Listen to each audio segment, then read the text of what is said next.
I was born from Jewish parents, but my father never had any Jewish connection at all. Literally none. As a matter of fact, the most popularly observed event in Jewish families is the Seder on Passover. Until I, as a teenager, wanted one, he had never seen one. And I was Quaker educated. One always learns who you are through the other. I guess there are those who can go into silent contemplation and discover the most hidden part of themselves, but I'm not like that. I learn who I am through the other. And I learn much more about my Jewishness, and I learn much more about who I am in the relationship with the other. In the Jewish tradition, the victim is not obligated to forgive. The one who has perpetrated an injury on the other is obligated to make amends.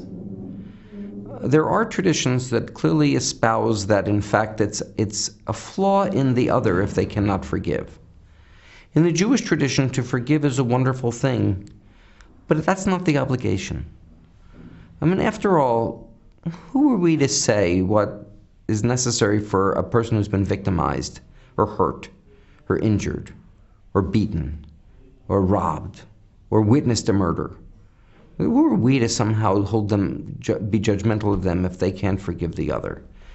And while we have an ideal of forgiveness, the obligation in the Jewish tradition is on the one who might have wronged the other.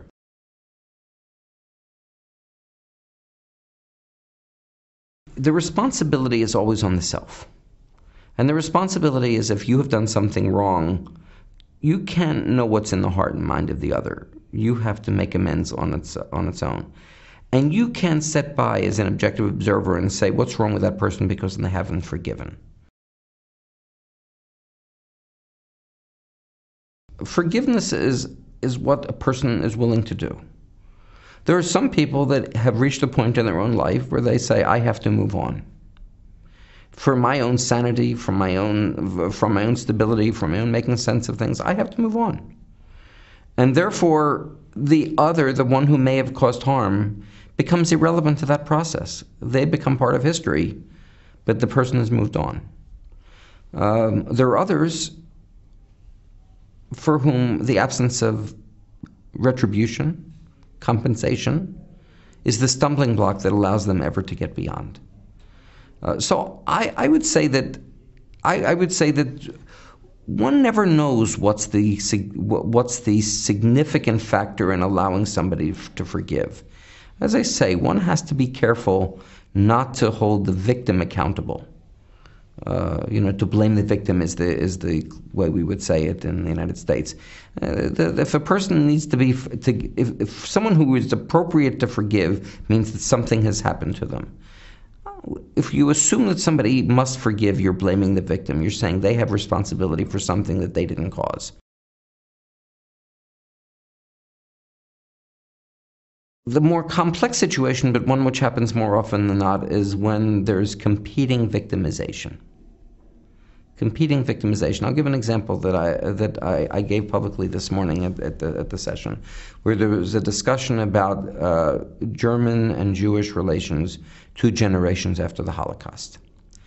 And the general tendency is for people to think the Germans were perpetrators and Jews were victims. But I learned an interesting lesson because I used to run programs for Jewish students, American Jewish students, to go to Germany. And when the program was put together, it was more or less, how do you bring third-generation people together to make sense of things? But when I was there, I learned an interesting lesson. It's not clear in that generation how to define who the victim was. For example, if you're a grandchild of somebody who was in the Gestapo, or you're a grandchild of somebody who worked in the death camps, aren't you a victim? What is that? Can you imagine growing up? Can you imagine growing up with such a burden? Knowing that in your family there was somebody who put people to death knowingly in the nadir of human existence? Those generations were both victims.